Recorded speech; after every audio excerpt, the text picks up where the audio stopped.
বকেয়া বিলের দাবিতে অনির্দিষ্টকালের ধর্মঘটের ঘোষণা দিয়েছে টিএসইসিএল কন্ট্রাক্টর অ্যাসোসিয়েশন। সংগঠনের অভিযোগ, দীর্ঘদিন ধরে বিভিন্ন কাজ সম্পন্ন করলেও তাদের প্রাপ্য বিল পরিশোধ করা হয়নি। একাধিকবার বিষয়টি সংশ্লিষ্ট কর্তৃপক্ষের নজরে আনা হলেও এখনও কোনো সমাধান মেলেনি বলে দাবি তাদের। ঠিকাদারদের বক্তব্য, বকেয়া বিলের কারণে কাজ চালিয়ে যাওয়া কঠিন হয়ে পড়েছে। এতে আর্থিক সমস্যার পাশাপাশি শ্রমিকদের পারিশ্রমিক পরিশোধেও সমস্যা তৈরি হচ্ছে। এই পরিস্থিতিতে বকেয়া বিল দ্রুত মেটানোর দাবিতে আগামীকাল থেকে অনির্দিষ্টকালের ধর্মঘটে যাওয়ার সিদ্ধান্ত নিয়েছে টিএসইসিএল কন্ট্রাক্টর অ্যাসোসিয়েশন। যেহেতু ত্রিপুরার যে 5টা-6টা ট্রান্সফার ফ্যাক্টরি আছে যারা ট্রান্সফার মেইনটেনেন্স করে, দেখা যাচ্ছে অনেক লেবার জড়িত, কিন্তু দেখা যাচ্ছে কি একজন লোকের দেখতে নিয়ে কাজ দাঁড়াইছে ফ্রম 11 আর ত্রিপুরার যে সমস্ত ট্রান্সফার ফ্যাক্টরি বয়া রেখে দিছে। ইভেন কি ওই কন্ট্রাক্টরে টাকা দেওয়ার লেগা এমডি নিজে ডিজিএম স্যার সিনেমার যাতে মানে ইয়ে করে ফোন করে যে তারা বিল্ডিং কেন তাড়াতাড়ি ফাটানি হয় না, অতদিন আমরা যাইলে আমরা ওটা হই করে না।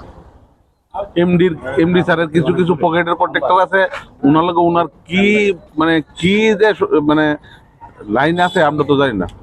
হয়তো কিছু টাকা পয়সা সম্পর্ক আছে ওরা লগে ব্যক্তিগতভাবে তাই কয়েকজন দেখে পেমেন্ট করে। যেমন আমরা ত্রিপুরা রাজ্যে 10টার মতো ট্রান্সফার ঠিক করে ফ্যাক্টরি আসলো, তাই সবরে বদ্ধ করে ওই শাহী নামে একটারে দিয়ে লাইছে।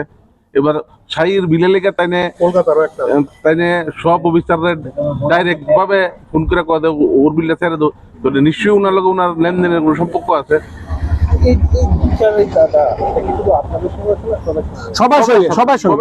ত্রিপুরার সমস্ত কন্ট্রাক্টরে আমরা ডিপ্রাইভ পুরা ত্রিপুরা রাজ্যে ম্যাক্সিমাম 5-6 জন কন্ট্রাক্টর আছে, এটি তাদের প্রিয় পাত্র, তাদের লোকে কি তাদের কোনো অবৈধ লেনদেন আছে এটা আমরা তো জানি না।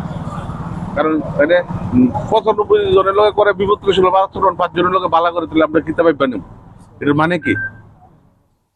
আমরা ভাবছিলাম তাই লোকাল এমডি হয়েছে ত্রিপুরার লোক, মানে আপনার ভালো হইব বা ত্রিপুরার ভালো হইব, ওয়ারে রাজগার ডেটে ত্রিপুরার মানে বদনামের চরম সীমা তাতে ইলেকট্রিক দপ্তর।